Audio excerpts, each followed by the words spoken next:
Let me make sure this shows up on YouTube, and okay. Make sure this shows up. It's that awkwardness where I know it's broadcasting, but I'm still like, I'm talking to myself. Okay, here we go.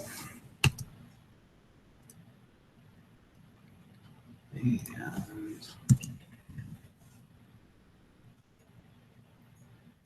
come on, there we go. Hey everybody, welcome to another masterclass discussion. We are talking about the week 2 assignments for the Werner Herzog intensive track for masterclass. With me, I have 2 wonderful hosts with a potential 4th one dropping in. My name is Robert Brown. You guys have probably seen me or either on YouTube or during one of these broadcasts talking about Fitzcarraldo and Aguirre, the Wrath of God. Hillary is unable, unfortunately, to attend this one, just like Fitzcarraldo. So I am the informal masterclass intern for this video or this broadcast. And with me, we have Virginia. I missed your last name. I'm so sorry. But tell us a bit about yourself. All right. So where are you from? What do you do, Virginia? Tell us a little bit about yourself. So I'm from Lisbon, Portugal. I'm a software engineer, but I always had a passion for cinema. And so I'm starting to learn. And I did my first short film for the 48-hour film project Lisbon in April. Nice, cool. All right, next up we have William. And where are you from, William? What do you do? I'm from Georgia. I'm an airline captain, and then I have a side business where I do filming for advertising. And so I'm fairly new to the whole realm, but it's kind of blown up recently. So I wanted to learn a little bit more. So I know we talked a little bit beforehand, you do advertising in the Chicago area. Does the airline captain part play into getting to Chicago, or? Well, believe it or not, it all started with, you know, I know a lot of people are going to laugh, but it started with drones and aerial video. And then I learned quickly that that's just one part of you know, advertising. You know, a lot of people say, oh, well, if I can get my license, I'll do the drone stuff, but it's a mixture of everything. It's a mixture of, you know, still cameras, DSLRs and UAS drones. And so, yeah, I had the ability to move around, but I'm working in the Atlanta area right now. Nice. Yeah. Nice. Yeah, because like, yes, we didn't hear the airline captain part beforehand. It's like, whoa, wait a minute, gotta hold that phone. Let me share the YouTube link with the chat, guys. Now that we've got now that's broadcasting right. Here's the YouTube link, and for people who don't know me, if it's your first time running into me, my name is Robert Brown. I work for the University of Alabama at Birmingham in a group called Development Communications. So we work a lot with with advertising, doing social and videography and such. And I also run a production company of my own called Infinite Minute. We're working on a kind of a serial, like I was telling you guys, a serial documentary called The Makers, about craftsmen and kind of people who design and make anything with their hands, basically in the Birmingham and Atlanta areas. Hopefully we'll have the first episode of that filmed and ready near like the end of October, beginning of November. But going through the process that we're talking about today with the intensive, so this is very topical and relevant to me, and hopefully it'll be as good as it sounds in my head. So, and I'm in case you haven't guessed, from the Birmingham, Alabama area, so very close neighbors to William when he's not in Chicago. About a 2-hour drive, so not too far away. So cool. And we have we may or may not have Fred Sickley join us too. We'll introduce him when he drops in. He's got a little bit of technical issues with joining.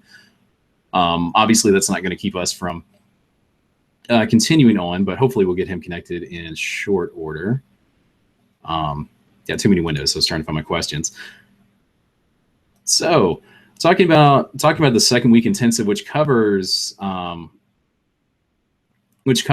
think lessons 5 through 8, which is about financing, negotiation, locations, and of course leading the platoon. I've watched them again. I've rewatched them right before this. But what do you guys think about it? The first one, of course, being Lesson 5 with financing first films. You know, in and out of filmmaking, in life, in whatever. Have you ever had any experience with fundraising money? And what are some pros and cons of that? What are some challenges, some advantages, some great stories, some horror stories that you've had if you've experienced that before?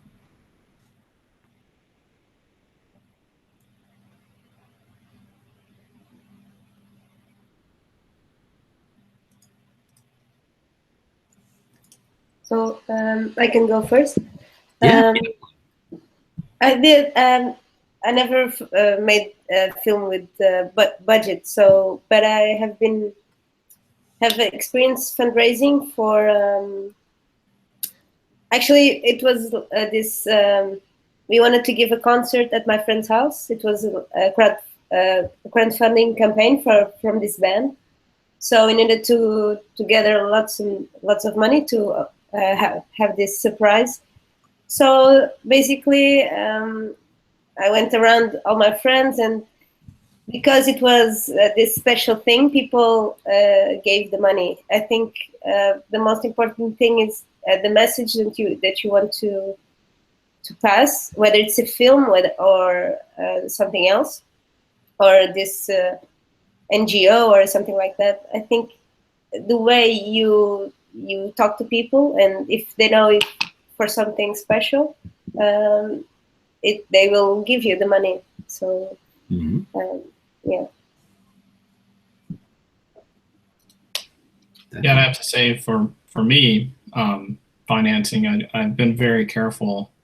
You know, there's a lot of gimmicks of buying, you know, the best equipment, the top of the line equipment. I'm certain Werner mentioned that, you know, if you're going to make a film, you know, with the type of technology now, you can do it very cheaply. And I think Virginia was right when you said the message is the most important. But, you know, as far as financing, fundraising, I haven't done a lot of fundraising for the things that I've done. It's been just very careful, calculated, you know, personal finance. And so, yeah, it's what you can do with the stuff that you can get your hands on as well.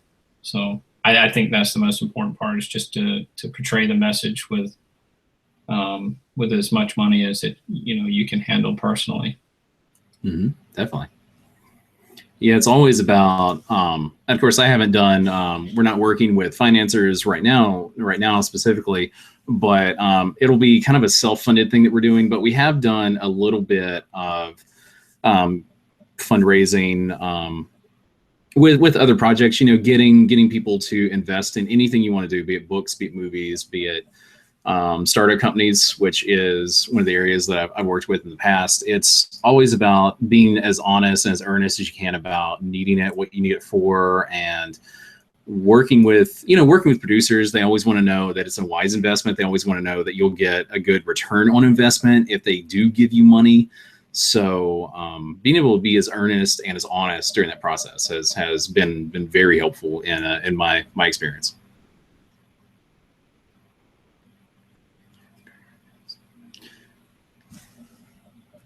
So Anne has a question in the chat room that would be helpful.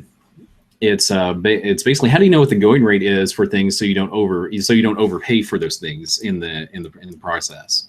Have you guys had any experience with kind of doing research, background research, with discovering kind of the going rate for wherever you want to work in, and making sure you don't get over budgeted, just getting the stuff you need to make it happen? Have you guys had any experience with that, or heard any kind of advice? Well, for me, you know, the research is you know, for anything, whenever you get ready to pay, you know, money for things, the research is probably the most important part. Mm-hmm. Now, if she's referring to like going rates for paying actors or things like that, you know, I know that Werner also mentioned that you need to set a budget and be honest. Like you mentioned before, you know, you need to be honest up front of how much you can afford. And but for me, you know, looking around and buying equipment, I did a lot of research with that too, to make sure that I was careful there and not overpaying for stuff. So, but yeah, as far as budgeting and telling people how much you can pay them to you, because I have used people in some of my advertising that I've had to pay, but you just are very upfront of how much this is all I have. Mm-hmm. Yeah, definitely. And it goes back to being very honest and earnest about it. Just doing research always helps. Doesn't matter what it is. And also just kind of knowing what you already have is nice, and which is good. Might be jumping ahead of myself. Again, running the chat room and troubleshooting is going all over the place, so pardon me. Yeah, some of the most difficult parts I've found with getting people to give money for everything is, it's easy enough. Everybody's asking for money nowadays. It's really easy for them to say no. And that requires you to have a different approach, or a practiced approach to asking for money. People don't want to feel like they're getting their time wasted. They don't want to feel like you're going to waste their money. And that's always a challenging thing. And I've heard people do all kinds of crazy things in the startup community. There are people who have done pitches telling them upfront like why they shouldn't invest versus why they should. So get the no's out of the way before you start asking them for a yes. But just always have, and this kind of goes into lesson 6 with negotiation skills. Always have practice in your approach, so you don't look unprepared, so you don't look ill-prepared for any kind of questions, any kind of doubts that they have, and just show confidence in your abilities, show confidence in your research, show confidence in the story that you want to tell. If it's a passion project, let that passion show through, and I think that will translate into people helping you along the process. Pardon me. People are asking in the chat room, does anyone have experience filming in states or locations that offer any kind of tax incentives? I can't personally say that I filmed in an area that does. I know Atlanta used to, and William, you may know this better than me. I know Atlanta used to, because it's been kind of the new Hollywood in terms of people going there to film. Obviously, Marvel is the biggest one. I think the Divergent movies, a few things like that were filmed there, as well as some networks like Cartoon Network, and I think Sci-Fi are filming some things there as well. I personally have not had any experience with that, but have you guys run into that? Have you had any Yes. There is the just recently filmed in Noonan it was the McDonald's the McDonald's documentary, or the movie with Quaid, and then also we've had the Hunger Games filmed probably a mile away from my home. Yeah. The Walking Dead is filmed here. Yes. And so, yeah, there's huge tax incentives here in Georgia, and specifically in some of the cities. It's negotiating with the city, or for the different tax breaks. And that's what's brought a lot of people to Georgia as a hot spot. A lot of these smaller towns have now become huge. Sonoy is one of them. That's where the Woodbury camp was for The Walking Dead, and also Alexandria. So if you're walking up the street, Sonoy, it was such a small town before the movies came in, and you turn around, it's Alexandria is right behind the Woodbury street. So yeah, it's very attractive here for people to film, and I think it's becoming more and more attractive as people start to find out that the tax breaks. Now, specifically, I don't know what the details are, for how much of a tax break it is, but it's bringing a lot of these big films here. Yeah, definitely, and some smaller, more ambitious stuff too, like Netflix. I think just filmed Stranger Things there too, which was in I believe it's set in Indiana, but it was filmed I think close to Georgia or close to Atlanta. Pardon me. Which is really cool, and it's been and that's a sudden thing as well. I mean, I think Walking Dead and Marvel kind of heralded being a bastion of places to go in the South to film. And I remember when I was in art school at UNA, which is in Florence near Mississippi, if you guys aren't familiar.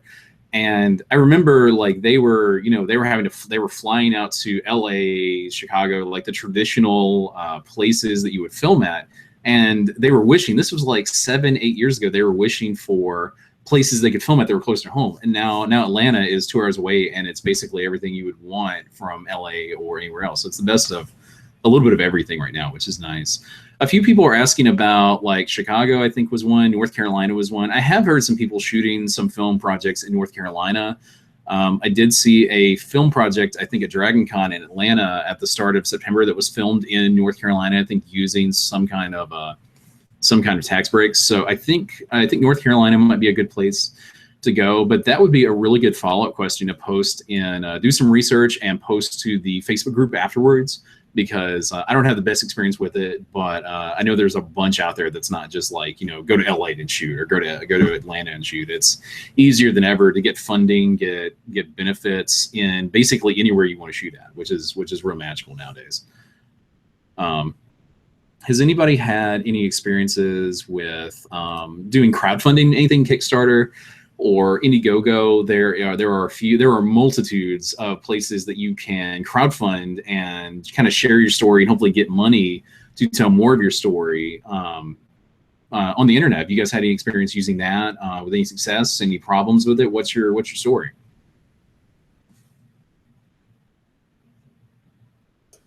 I haven't had much experience. Okay. Virginia, have you tried it out? I haven't put anything on Kickstarter, but however, I have helped some people on Kickstarter to make films or musicians and stuff. So I use it quite a lot. Actually, I think it's a really good platform to get yourself started and try to make your films or your projects. Yeah, definitely. Yeah, it's and I've heard some people have some good results with it. Again, it's one of those things, especially since it's anybody being able to give you money. Tell it as honestly as you can. Tell it more honestly than you can than pitching it to venture capitalists or producers, because it's basically everybody who can give you money, and you got to give them an incentive to either in figure out, and it is kind of an issue with figuring out like rewards, that kind of thing. You do have to have kind of a plan for your plan whenever you launch it. And I think that's where a lot of projects fail. They don't really think through rewards. They don't really think through rewards a whole lot. They don't think through, is this the best way I'm telling the public about what I want to do the best? And I've seen a lot of really good projects, either design, film, basically all your Kickstarter categories fail because they don't tell a compelling enough reason to contribute. And I know that's a whole new paradigm with filmmaking too, because you would think like, oh, I've got the story, it's amazing, you should back it, which is how you would talk to a producer, but it's not how you would talk to me if you want me to, give $100 to your project. So. That's good. I know that sounds like advertising a lot too. I'm sure William has I'm sure that feels a bit like home with that. But it's a mysterious thing, It's some things take off and some things just plop. And I think that's the whole mystery of advertising, is figuring out exactly what catches and what doesn't. That's where you make your money. But definitely, yeah, some of the projects that I've made before that I didn't think were, I was like, well, that's not my best work. It turned out to be the most popular thing I've ever put online, so yeah, it's weird. Yeah, it's definitely, you got to factor in the viral factor with a lot of that. It may be cool, but no one's going to care. It may be the most bullshit thing, and everyone's going to jump on it, right? There's a reason why cat videos popped up on YouTube. Which leads us into, we can, crowdfunding. That's a good follow-up question as well as locations. Like I said, there are numerous. There are, I think like a dozen at least crowdfunding sources that you can use, especially if you're filming in conjunction with like nonprofit groups or for schools. There are crowdfunding sites that are explicitly for those kind of groups, those kind of fundings. No matter what the project is, there's Kickstarter, Indiegogo, which I think are the two kind of big ones that everyone kind of goes to, everyone kind of uses. But there are also a few that are explicitly for film. They're explicitly for, I think WeFunder comes to mind, that's explicitly for like venture capitalists to fund in. That's more business related, but they do some things like Legion M, which was a film production company, got funded through that. But that's a good follow-up question too, as well as tax, as well as beneficial locations to film in with tax or money breaks. What are some good crowdfunding sources? So we'll follow that up and put it in the Facebook comments as well as on the YouTube comments after this post. So that's a good follow-up question. But so after you figure out how to finance, or hopefully figure out how to finance the first film, the next thing you want to do is negotiate. You know, there's tons of negotiations that go into any size film, any size project, be it people, be it locations, be it buildings that you want to shoot in, be it people you want to work with, actors, producers. You know, everyone, every single aspect of the film is a negotiation. Have you guys Have you guys had any experience negotiating, wrangling negotiations? What are some horror stories, some success stories that you've had with it? Tell me a little bit about your experience.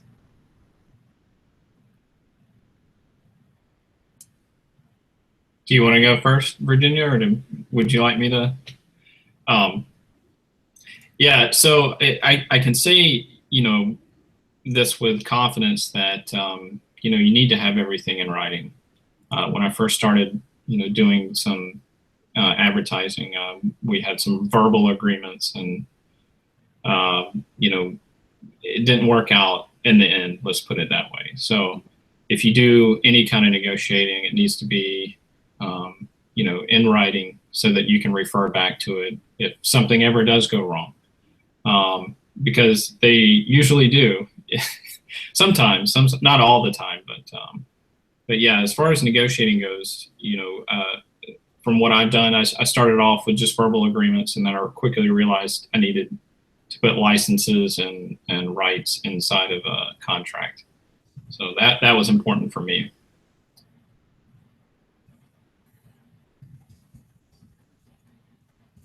Yeah. Yes, I think it's important to be specific, to have.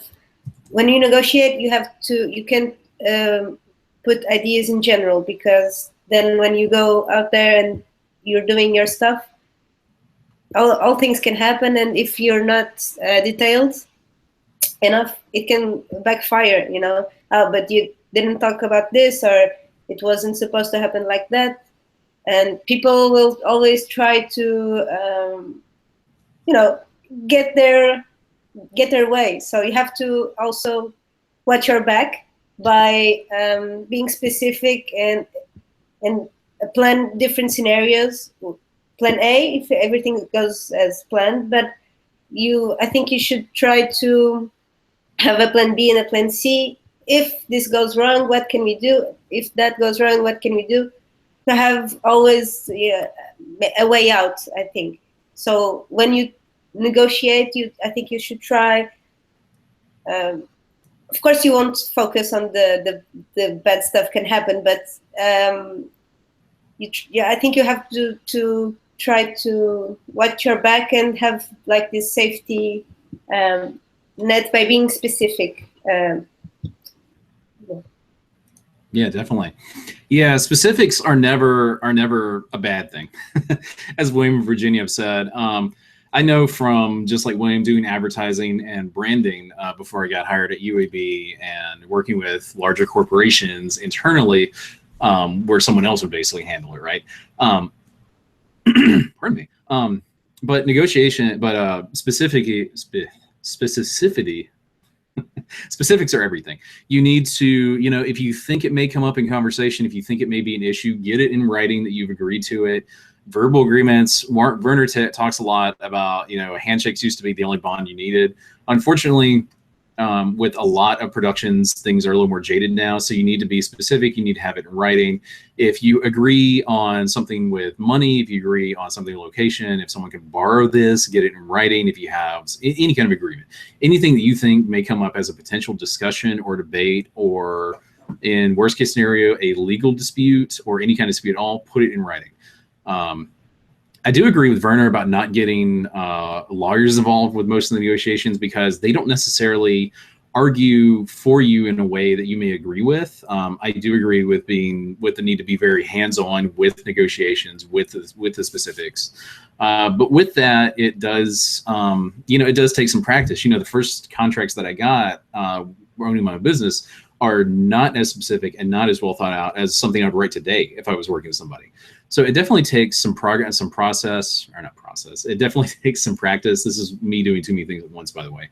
It takes some practice, and it definitely helps to have a mentor or somebody who's a little more experienced negotiate with you for the first few times to get a feel for what to look for, what to put in writing, what to not lose sleep over. Everyone has a hill that they die on. Is the one that you're choosing the best one to die on? And mentoring and practicing are two keys to getting as best as you can get with negotiating, in my experience.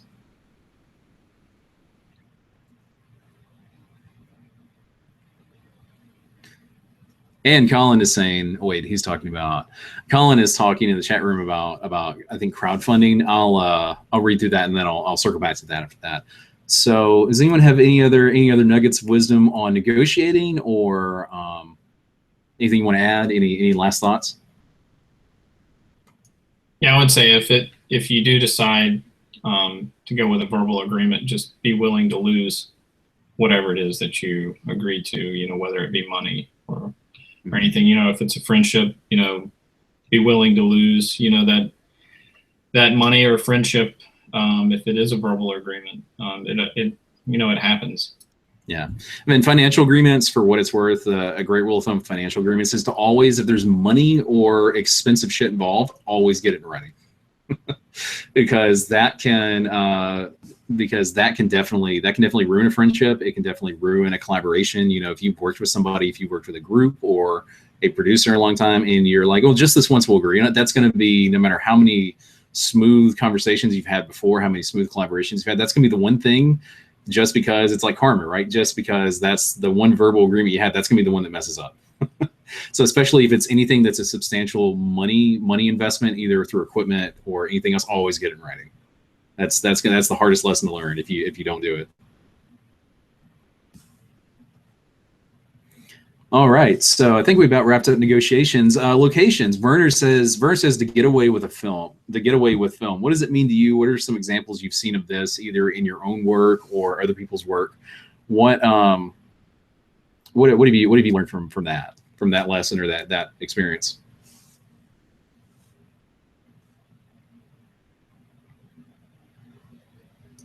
Well, you want to go first, Louis? So I think Werner was trying to say that if you have to focus on what you're doing on the film that you want to do, and don't get lost in the all the negotiations and legal stuff and lots of money.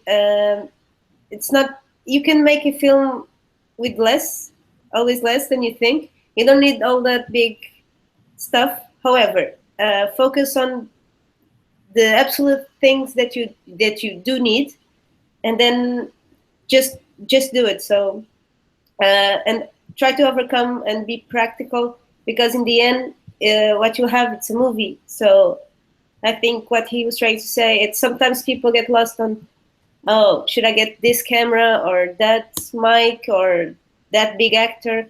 But sometimes it's hard to get those stuff, and you get more and more far away from the movie and from the story that you want to tell, because you get lost by all this noise that it is around. So I think focusing and trying to have a practical approach. So what do I need? Do I absolutely need this camera or that actress, or can I do this with the same passion, and will I have a movie in the end? So that is my view of what he was saying. Yeah. Yeah, it's as far as location, the timing is also very important, like the time of day. The locations I've chosen for a lot of mine have to deal with my clients, but I know he says get away with the film, and I think my best work, of course, is what I put my heart into, and I go in and I film it, and I don't think that I have to spend a whole lot more time with it because I've gotten the shot that I wanted because I knew exactly where I wanted to shoot, what I wanted to get. And some of my not so good projects are the ones that I didn't have my heart into in certain locations that I really just didn't think were that gorgeous to go on films, and I ended up filming over and over again, which is one of the things that Werner mentions. Yeah, new film students, they get hours and hours of film, but I think if you go in knowing that knowing what you're going to do, you have it in your heart, and then you pick a location that you are excited about. I think that's the most important thing too. And like Virginia mentioned, the equipment. If you're good with film, you're good with photography, you're gonna get a good picture because your heart's behind it. So I think that's the most important thing is you go in, you're interested in what you do, and you go in and out, and then the next thing you know, when you're in the editing, it shows that you put your heart into it. So location is important, but I also think that the lighting and the time of day is very important too. Early in the morning, I've had some of my great shots. Early in the morning and late in the evening. Middle of the day, it's okay, but there's just some stuff that people don't see, because they're still sleeping. Yeah, definitely.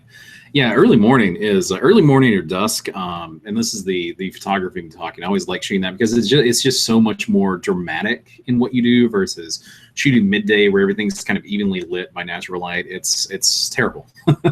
It doesn't create the right kind of emotion really in a lot of your shots. So early morning is just great for locations. Unless you want to work in color correcting, which takes away something from the location in a lot of ways. But location is great, and it shows your passion and what you work on. If you choose a great location, that shows probably the best. The location, as we talked about in a lot of in the past two film discussions, the locations are oftentimes characters in as much as the actors that you place in them. And now, Lana was saying fog or overcast days can be great. Those are fantastic too. Just very, very dramatic, very great. Early morning, late golden hours. But a lot of times when I shoot locations, and a lot of times working with like UAB or working with videographers, more specifically, they're working UAB, not me directly. And in personal work, a lot of times the locations will kind of inform how a shot is pieced together. You can only storyboard, you can only preconceived so far until you actually get to a location. And once you get there, you may figure out that the spot that you initially scouted and looked at isn't necessarily the best one that's going to work for the scene. But if you take time to kind of look through the area and kind of picture the scene in your mind when you're working through a location, you can find a perfect scene in that location almost every time you shoot, which is really great. Doesn't matter if you're doing an interview or you're showing somebody casting iron or telling a ghost story. There's always a perfect angle, a perfect spot in the location that you find that makes it even more perfect. And I think it's a beautiful thing when it comes together like that.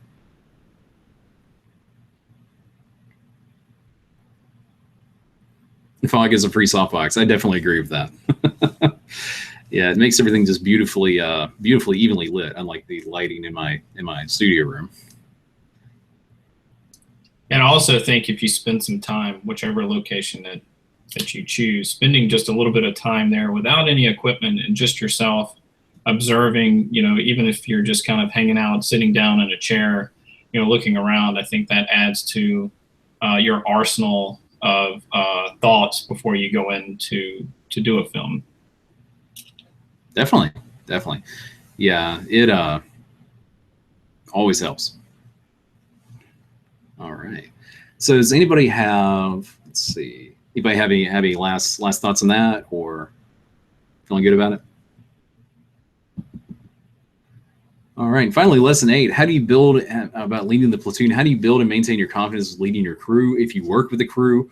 Werner talks about broadening your skills in every aspect of filmmaking. Where do you think you can improve, either with what you've done, what you've heard other people talk about? What are some success and horror stories that you have that you felt you personally learned from, either from the lesson or from working or learning from other people who've worked on it before?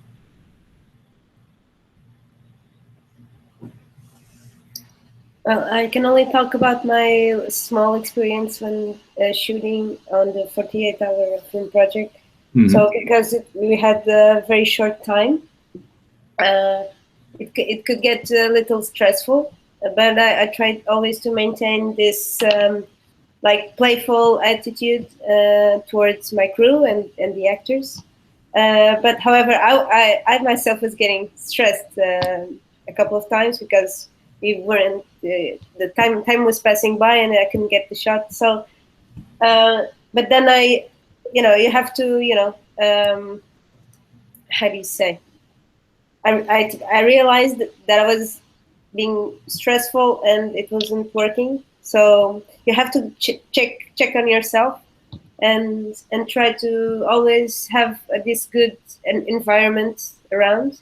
Mhm. And because if everybody feels good there, they will do their best and they will help you and do um, what you set out to do. So I think the most important is we have a good environment.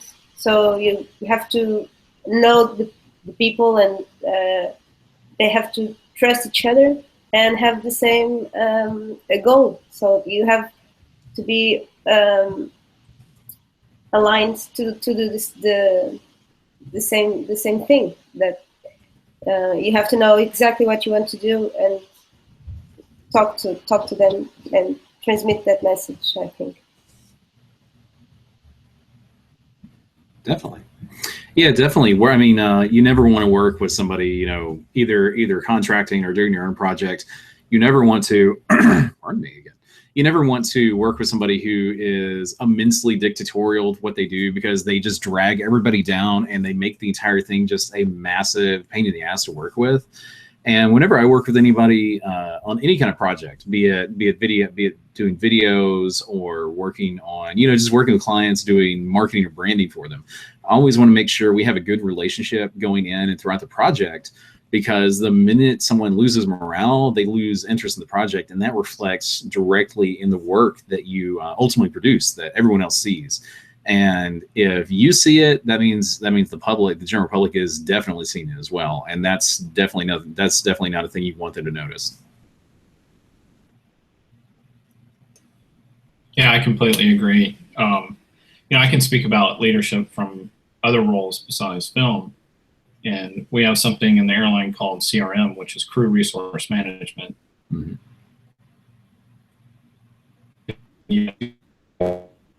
Oh, you cut out for a minute. I'm sorry. What you say, and being a leader means that you're willing to do all the work, and like Werner mentioned, he was willing to eat the maggots. It's important because it shows that you have the energy to do it and the motivation, and people follow that. They follow that motivation, but you have to be willing to do the work. You can't be lazy and just depend on others to do the work. You have to be able to say, you know what, if someone can't do it, I'm going to do it. And but yeah, that whole tactfulness is very important. Like you mentioned, Robert, about dictatorship. You're right. Your crew will start crumbling if you just start saying, you do this, you do this, you do this. Definitely. You have to be in a very tactful, loving way.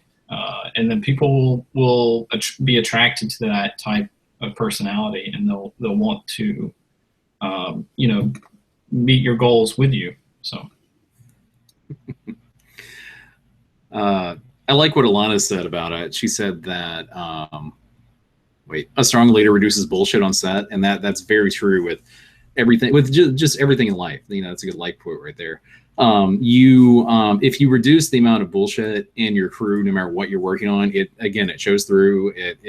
Everyone profits from it, and as long as you don't generate more bullshit to replace the bullshit that you're managing, then you should have an effective project if everyone is pulling their own weight up to snuff with their abilities. So, I definitely agree with that.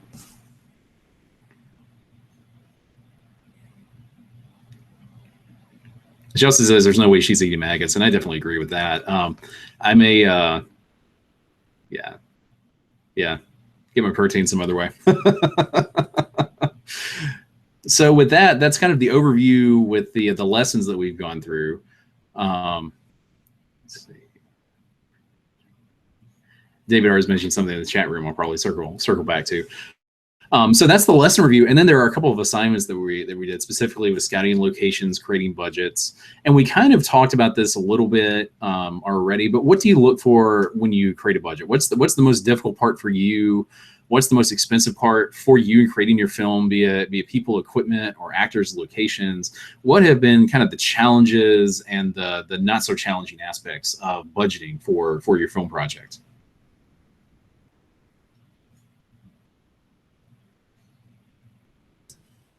I can tell you for some of the things that, you know, I some of the equipment that I would like to have, but, you know, just it's not. We've all got a wish list. Yeah. So yeah, creating a budget, I think for me is you know, personal finance, and you know, what can you do with the least amount of money is basically, you know, that's a pilot's life. You know, you know, we're very cheap. So it kind of worked out. I don't know how I feel about hearing that.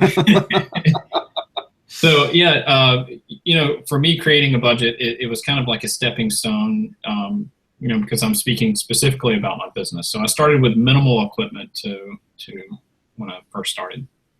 And then as time went on and my skills got better and better, then my budget increased because I could cover it with income. But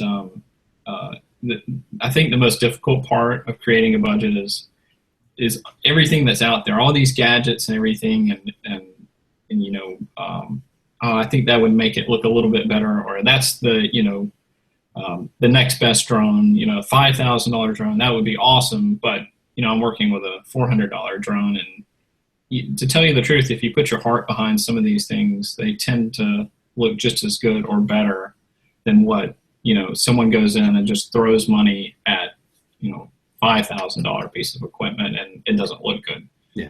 So I think the budget needs to be relative to you know, what you can do, because when you're first starting, you've got to make things work with a smaller budget. So, so I haven't really found any difficulty in that type of mentality, as long as you just keep things tight. And then as you grow, you can add more things to you know, to your arsenal. But in the start, I started very, very cheap. Yeah, I definitely know that too, coming from owning my own business to, like I said, starting my own production company and working with it. And that's one of the immediate conversations that we had, starting out my partner and I, with Infinite Minute, was like, what do we feel confident using? What do we feel confident ability wise? What do we feel confident? You know, basically, what kind of shit do we already have that we can use and work with? And does it fit the needs for the Makers project that we're doing?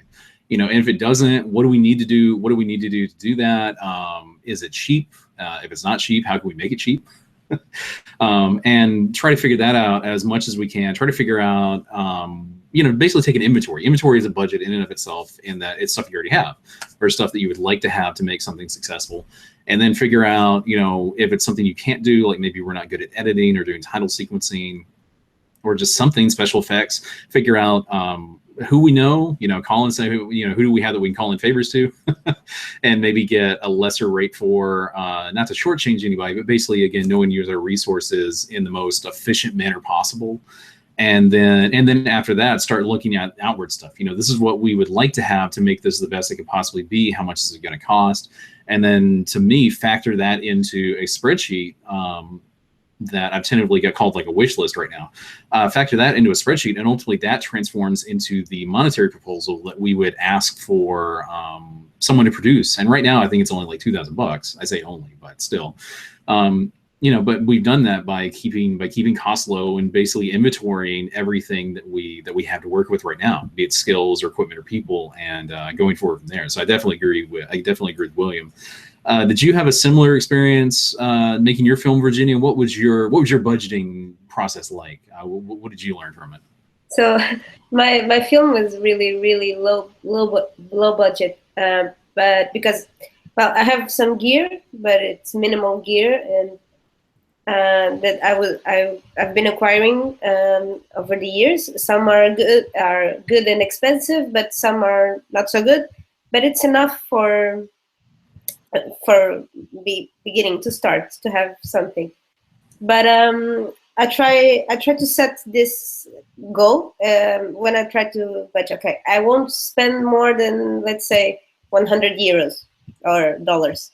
So with that amount, I try to, in a spreadsheet or whatever, I try, okay, so where can I allocate to each part of the money, staying within that line. So I think it's good to have a ceiling, so you don't. Sometimes you have to adjust, but I think it's important with that goal. Okay, so what you said about what do we have, what can we use, and what do we need more. But in terms of gear, I think it's important if you have a network of friends, or if you know people that can lend you some stuff, or can. It's good to put that network in work for you, because people like to help, and sometimes they can lend you gear, or friends can come if they have a car, so you don't need to rent this driver or stuff, because you always need someone just to drive and get you from location to location, and it's important. And also, if you need, I don't know, if you need to shoot at a restaurant or a bar. In my movie, I needed a restaurant, so I went to this place where I usually go, and I know the chef, so I asked him, could we shoot here? And he was okay with that, so I didn't pay for anything. So it's good to have this connections and relationships, and put it to use. Right now I'm thinking maybe to make a short film in this really old bar here in Lisbon. So I don't know anyone there, so maybe I'll go there a few times, get acquainted, and after a while maybe I can ask them, so can I make this little film here, before going right into the, okay, I want to make a film here, how much is it? Because people will like to help you, and it's always also free advertisement for the restaurant or the bar. So it's a win-win, and people like to help and see their place in a movie also. So I think it's important to use this stuff to make your movie cheaper. And also, film schools are a good place to, if you need actors and stuff. The students there will gladly work for you, because they want experience as well. So they won't charge you, and it's a good place to get resources also. And maybe you can go to a film school and ask them if you can use their studio for 1 hour or 2 hours, or yeah. I always think that before you going and spending the money, you should look and try to ask, and could get to know people that could enlarge your network, and then things will be cheaper that way, I think. Mm-hmm. Yeah, Joe was agreeing with you in the chat room that a lot of films, certainly good ones, spring out of personal relationships, and that I definitely agree with that, because if you know somebody who you can work with, or who can lend a location, or just basically anything, then that I mean, everyone profits, right? I mean, they get to use their location, hopefully get some notoriety out of it. And then you get a location or a piece of equipment or some skills that contribute directly to your project that someone is willing to help with, which is really handy. And that's something that we're starting to do right now with the Makers Project that I'm doing, because we're asking basically, 12 people at least, can we come into your workshop? Can we come into your living area? Whatever you work with, whatever you do in life, can we basically follow you around for a day and film you and ask you questions about your life and how you work, and translate that into a film? And obviously that requires a significant personal investment in them to they have to trust that you're going to be honest and in your intentions, and honest in your translation into what's happening. They don't want you to skew, obviously, their trust in you, which obviously that would happen that wouldn't happen at all without personal relationships. So even with the people that you're working with, I mean, personal relationships are key in everything, be it subjects or crew or anything else. Getting a lot of questions with rentals. Is it better, do you think, to rent equipment or purchase equipment, or a combination of both? So when I first started, it's good that you mentioned your network of friends that are also in the business. Mm-hmm. So I bought a camera, and then my friend that also does the same type of business up north, he rented a lot of pieces of equipment to see if that type of equipment was going to work with his project before he actually purchased. Especially with lenses. Lenses are very expensive. Mm-hmm. So I believe he found a source where he could rent, a lower millimeter lens to see if it was going to work on the inside of a home for his type film, and it works out really good because you're talking, some lenses can be anywhere from a couple $100s to thousands of dollars. So I was going to mention that as well, that we kind of bounce back and forth with each other. Hey, did that work? Did that lens work well with your camera, etc. And so the renting works really well. Mm-hmm, definitely.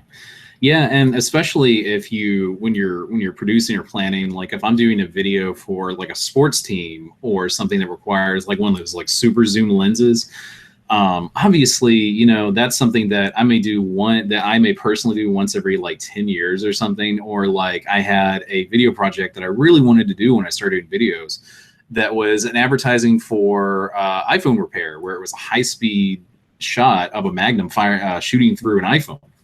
And I unfortunately didn't know anybody. I think this was like 2004, when high-speed photography was obscenely expensive anyway. I didn't know anybody and didn't know any place I could rent that would give me that equipment. Obviously, it was significantly, I think at that time they were like $10,000 or something to buy one of those things. And it's one of those projects where I could buy that and use it for that project, and then basically have it collect dust and lose resale value, waiting for another project that I may or may not have happen. And in those cases, I think it's obviously best to rent or borrow if you know someone who already has that equipment. But I think for things like cameras, I think it's good to have a piece of equipment that you already have readily available. I mostly shoot video with a Canon Mark II, a Canon 5D Mark II, and I have a wide angle. I think it's like 78 to 200 millimeter lens. It's got beautiful depth of field. It's great for photography, portraits and interviews. It's fantastic. If I need to shoot an event or shoot an interview, 9 times out of 10, that lens and body combination works for anything. So I have it seen around and it's ready to go in a moment's notice. But if I need like a super zoom or a telephoto or something like that, oftentimes I'll go to something like bar glass or actually bar glass is probably the one I use a lot, because they keep their stuff in really good condition. They automatically include insurance. They have a lot of perks for renting through them, and I'll figure out kind of what I need if I can't borrow it, and then pay them like $100 and have it for 5 days and send it back, and all is well in the cosmos. I spent $100 worth of budget, and I didn't invest several $1,000s, like William was saying, into a piece of equipment that I may only use once. So it's and definitely both sides of the perspective. Have some go-to gear ready to go at a moment's notice. I may get an event in 20 minutes I need to go and shoot, that obviously mailing a rental piece would be out of the question. So always have something good and ready to go, but don't be afraid to not own everything that you think you may ever need. That's one of the situations I've got now with lighting. I know working at UAB that we need hot lights, we need LED panels for everything that we do, because we want to have nice, even lighting. But for me personally, as a videographer, I may only use it once. So I'm actually currently researching like rental, basically places I can rent or borrow lighting right now, especially because like I said, I may only use it for makers. I may never use it again. So I definitely agree with. I definitely sit on both sides of the spectrums. And yes, Alana, I will do some research again and include some follow-ups on good rental places. They are few and far between, but when you find one that works really well, they're well worth their weight in gold. actually the wide angle lens. And it's a nice try before you buy thing too. If you have a lens that you're thinking about investing in, like when I first started doing photos, I didn't really know I had like the kit lens that came with a Canon Rebel, which everyone agrees is kind of shitty in all regards because it doesn't really work very good. But it does. But I went through Bar Glass when I went to San Francisco the first time, and I just on a whim like Googled what was the best lens to use for portraits and street photography, found this lens, rented it for the week that I was in San Francisco, and I basically, as soon as I got home, because it was perfect with depth of field and everything. I mean, it's a great lens. And as soon as I got home, first thing I did was Amazon and eBay, and wound up purchasing that same lens. So it's a great way to, if you're looking for kit to start with, to always have on hand. Borrowing or renting is a great way to try it before you buy it in a lot of ways too, which is handy.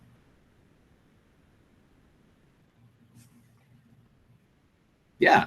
So leaping off of that, the second assignment is for scouting locations for the project that you're working towards building at the end of masterclass. What is the location that you settled on? Is it a pivotal part of your film? Could it be shot at any location? You know, how key is it to your project? Are there any variable factors you thought about, be it weather, winds? Do you need permits? Do you need extras and a crowd? What are some logistical things that you've had to work through or are still thinking about?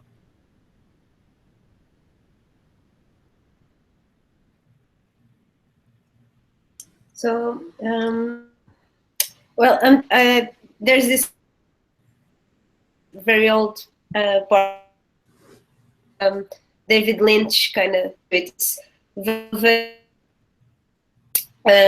seats and dark, and the guy that works there, it's a man who's always with a bow tie and very polite. So I think the bar is the end what I want to do.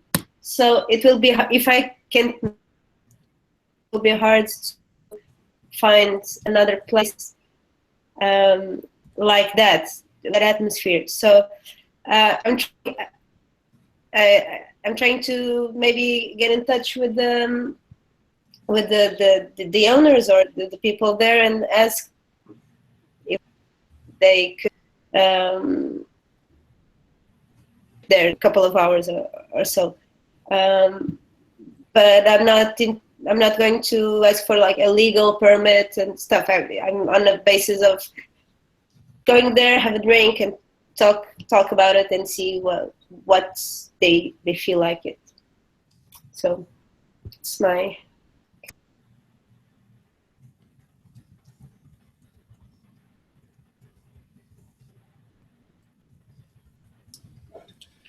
Yeah, as for some of mine, some of my projects, you know, I have to be mindful of the location just because some of the equipment I use is regulated by the FAA, you know, flying over crowds and things like that. So that can be interesting all in itself because you have to get waivers. You have to be approved for the type, you know, shooting you're doing at night. Some night locations are prohibited, airspace is prohibited. Do you have to file like a flight plan like you would with like a normal aircraft, or like how heavily regulated is it? It's pretty regulated. Now the enforcement part is more along the lines if you end up, you know, causing any distraction in the airline world or airplane world with these drones, then that's when they really come after you. But you have to file what's called a NOTAM. Or you used to with the old paperwork.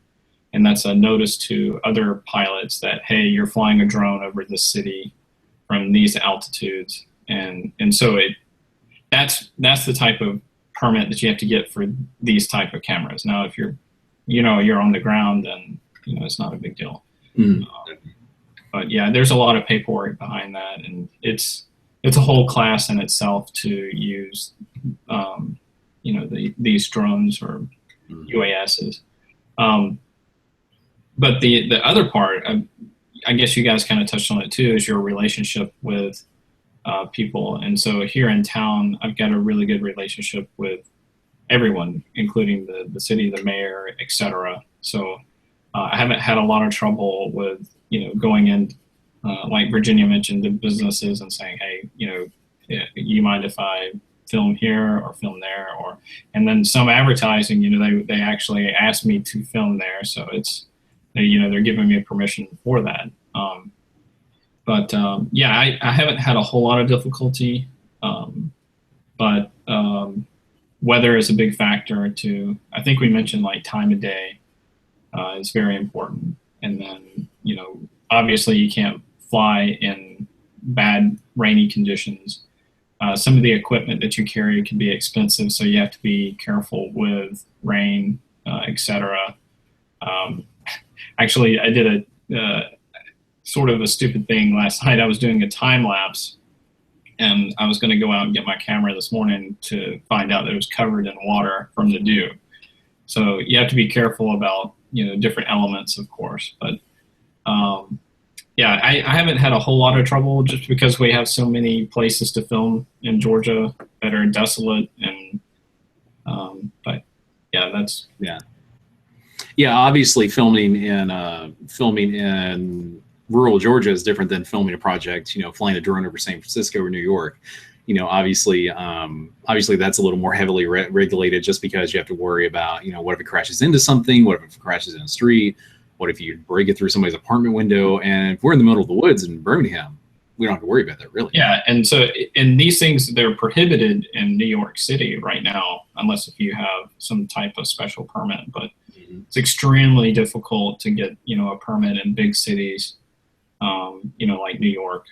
Some of the other ones, like Atlanta, it's not so difficult. It's just some paperwork and communicating with the right people. But yeah, New York is prohibited. DC is prohibited, of course. So yeah, I think San Francisco may be the only city, and I'm basing that completely on the fact that if you search drone footage of a city, most of it's from San Francisco. But I would imagine that there's some hefty regulations with that too.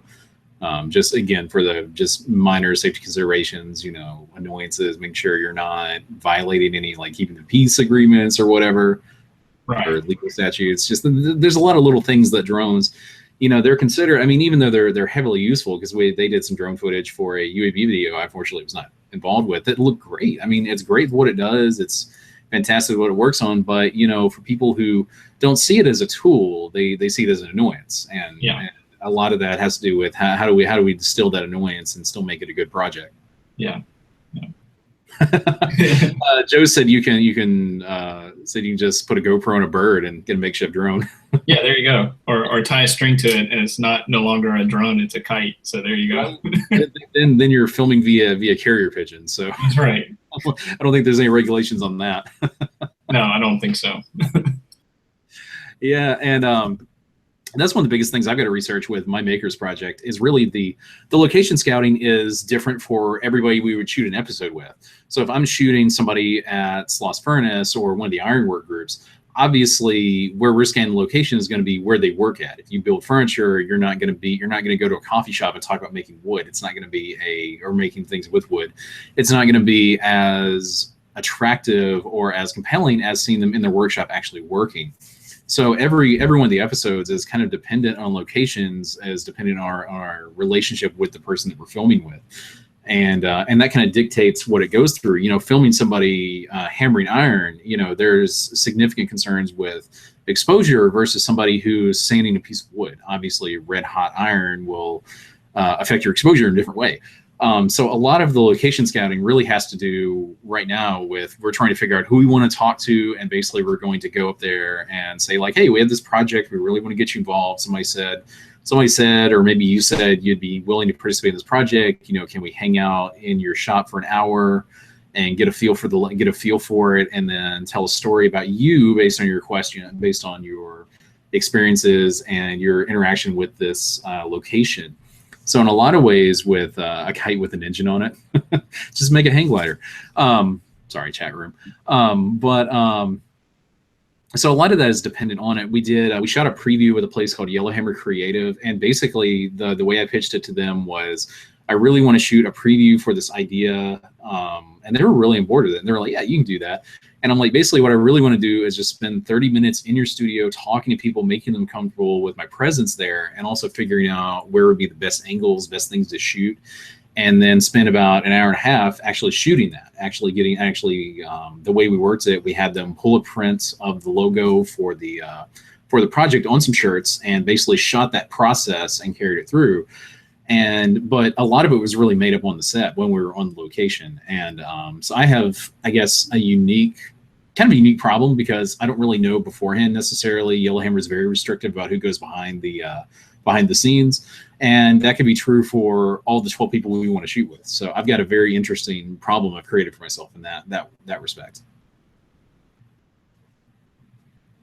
Maybe I can just fly drones in there. They'll never know, right? Right.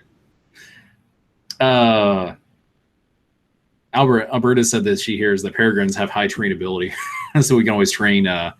We can always have falconry and combined with GoPros. And very nice. Connecting the two there. I prefer barn owls myself, but you know, falcons work too. So that is very cool. Alana has a friend that teaches drone classes in the Bay Area. It's just a fascinating medium, and especially with new stuff nowadays, you know, people have, so like we were saying beforehand, Snapchat now has a pair of sunglasses you can buy that have cameras basically in the horn, in the rims, and you just tap the edge and it shoots like a 10-20 second piece of footage, which would be interesting for shooting like a documentary or something like that. But it also calls into question, as well as like drones, you know, when do you how do you address locations where you can basically shoot whenever and wherever you want to. And that's a whole nother class in and of itself. Like William was saying, it's not just walking around with a camera anymore. It's walking around with, you know, pieces of clothing that can film you now. Yeah, so much so that if you use a drone and the correct name is UAS, but I say drone just because that's what everyone knows. You have to have a license to use that commercially. Yeah. And so for someone that's wanting to do that, they take an FAA test, a written test, and then it's relatively simple. It sounds daunting, but it's really easy. You take the test, and it's specific to how to stay out of trouble. I'll sum all of this up. To stay out of trouble, don't fly near airports. Know the different types of airspace and restrictions and what you have to apply for, and that's it. So it's pretty neat. Definitely. And circling back around to a few of the things that were in the chat room, Colin, who unfortunately was having technical issues the entire broadcast, has been very prolific and helpful in the chat room too. And basically circling back around to getting investors to talk about a project, he was talking a lot about, kind of touching on some of the points that we were telling about. One of the big things you want to do is to find people, namely investors, who might already be interested in the story that you want to tell. And once you do that, be 100% behind your idea. Don't get nervous just because they've got 100 million net worth. Just remember that they're not unlike you, and spill it out there for them. So basically find somebody who's already interested in your project. And of course, you don't know that until you start the conversations and start the networking. But talk to the people who are already interested in your project and be very earnest and honest. Be like, hey, I've already got you interested enough to hear more about it. You're probably going to be one of the key investors in this project. Let me tell you more about it. Let me get you more excited about it. And it's just like anything else in advertising, right? You find your target audience, in this case investors, and then you just keep reeling them in. But it starts with that personal connection. You network with them and get connected, and there you go. Has anybody had? This might be a good follow-up question for that. Have either of you had any experience with like going to events or anything? Like, what do you do to find those people? Do you call them? Do you email them? Do you go to networking events? Like, how do you find people who might be interested in working with and or financing your project?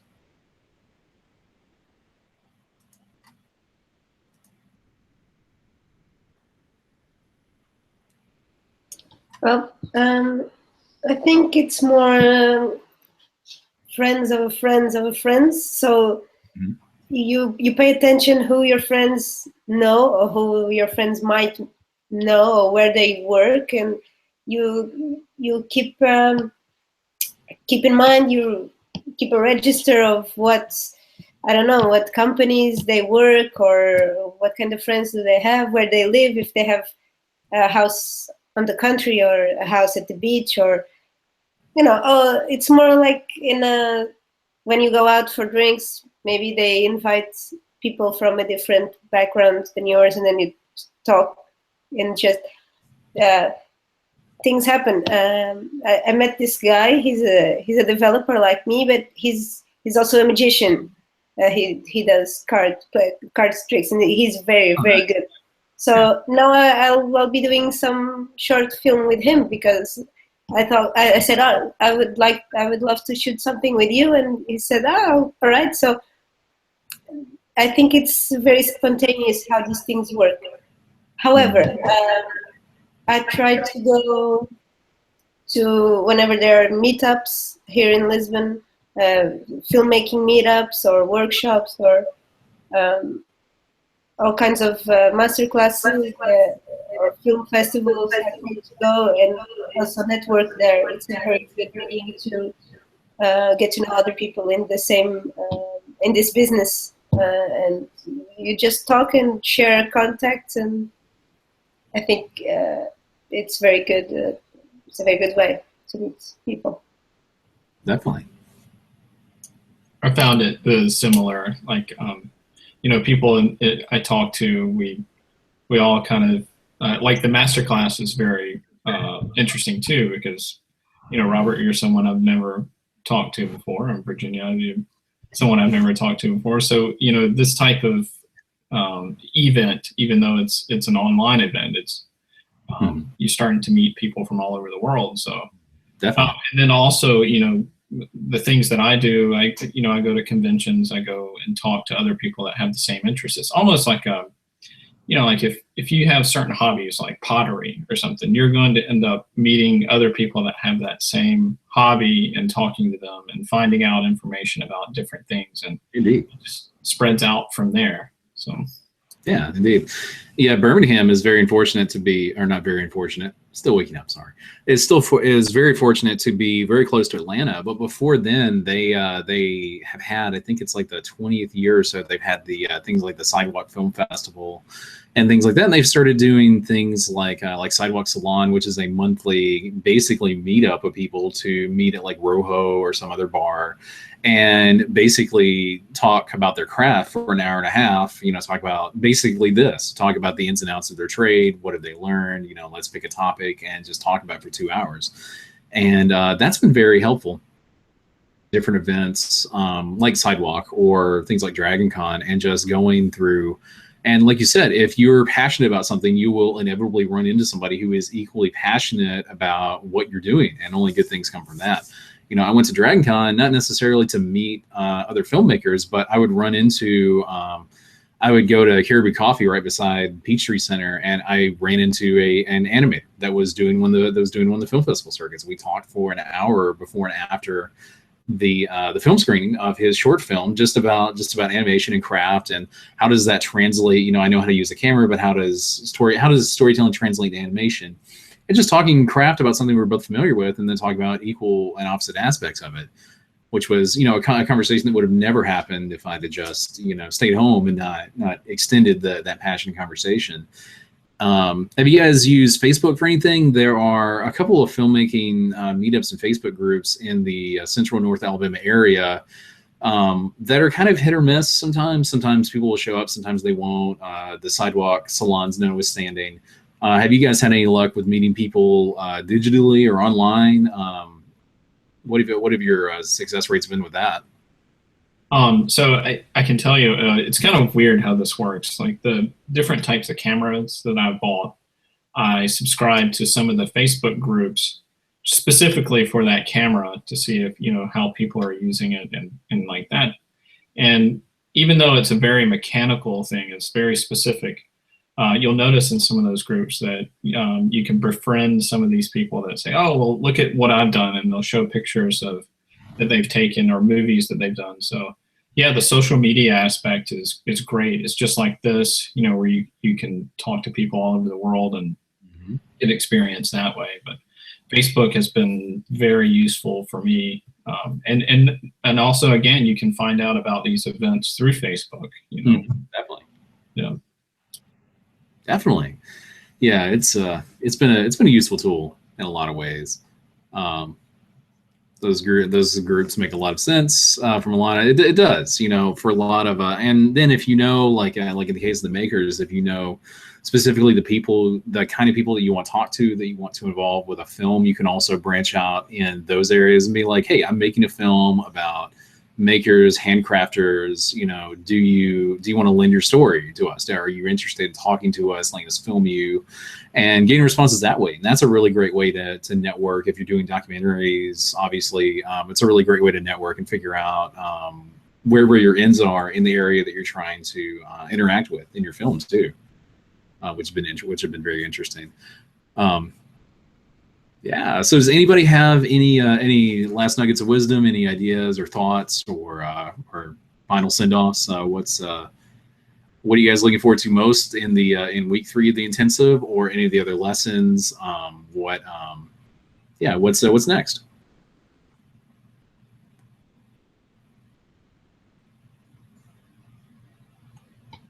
Well, I'm excited about maybe start shooting something. I still don't have actors. I'm trying to talk to people to get to see. I have a friend who is in a university theater group, so I'll try to get my actors from there. So yeah, that's the part I'm more excited about. So let's see. Yeah, I'm excited to learn more. I mean, this is, even though I'm not so much a filmmaker, I'm more of into advertising. But I learned that there's an art to all of this, whatever you do with film or cameras, so that's why I joined the masterclass. I wanted to learn even more, and I've learned a lot. So I'm really interested in camera techniques. And this kind of forces me to go into a realm that I'm not normally used to, which is filmmaking. So I'm very excited to actually be forced to do so. I think Virginia talked about this earlier, is that the 48-hour and the 24-hour film projects that you had to do. This kind of sets the structure up for you to do it, and I'm excited to make one of my first films. Definitely. Yeah, I'm in the same boat with William in a lot of ways. I'm excited to learn about more techniques, more tricks, more ways of just doing this successfully and running through it. And also, hopefully, now that the weather's cooling off, hopefully, getting out there, following up on some connections that we've already made, and getting the first kind of footage and episode shot for this film project that we have. So excited to see what comes of that. Excited to see what comes from everybody's future projects. I would love to see Virginia's. Is it already produced short film that you did in the 48 hours, or? You're talking about the one I made? Yeah. So it's already done. Yeah, you can watch it if you want.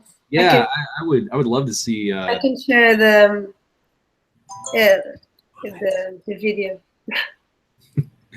Yeah, definitely. I would love to see that posted in the group. I'm sure other people would love to see it as well. So feel more than free to post that, and we'll take a look at it. Last night I was doing a time lapse, and I was going to go out and get my camera this morning to find out that it was covered in water from the dew. I am hearing myself. I think William somehow. How did that happen? Yeah, that was from a while ago too. I mean, usually it gets echoes, but what the hell? Nice. Well, this is as good a place as any to wrap up. We did take a little bit longer, but I don't think it's necessarily a bad thing. We can talk all day about technical stuff, what to learn, what we've already learned. But got more than a few follow-ups to post to Facebook and the YouTube comments when this uploads. I'll try to get those posted and updated sometime tonight. So feel more than free to check back. I'll definitely post it to YouTube, and we'll definitely this sets the stage for next week. And hopefully we'll see you guys whenever, whoever hosts it, if it's me or Hillary or whoever else. Would love to see everyone back next time we have one of these. And as usual, the film discussion group that I created, I'll probably post another link to that. It's high time for another. It's been a month since we talked about Fitz, so high time to vote on another Werner film and break that down, discuss it. So we'll try to get that set up in a week or two. But been a great talk. Been great in the chat room. Great everything. I think this is definitely the best one we've had, and we'll see what happens next week. Thank you. Yeah, great talk. Nice talking to y'all. Bye. Bye.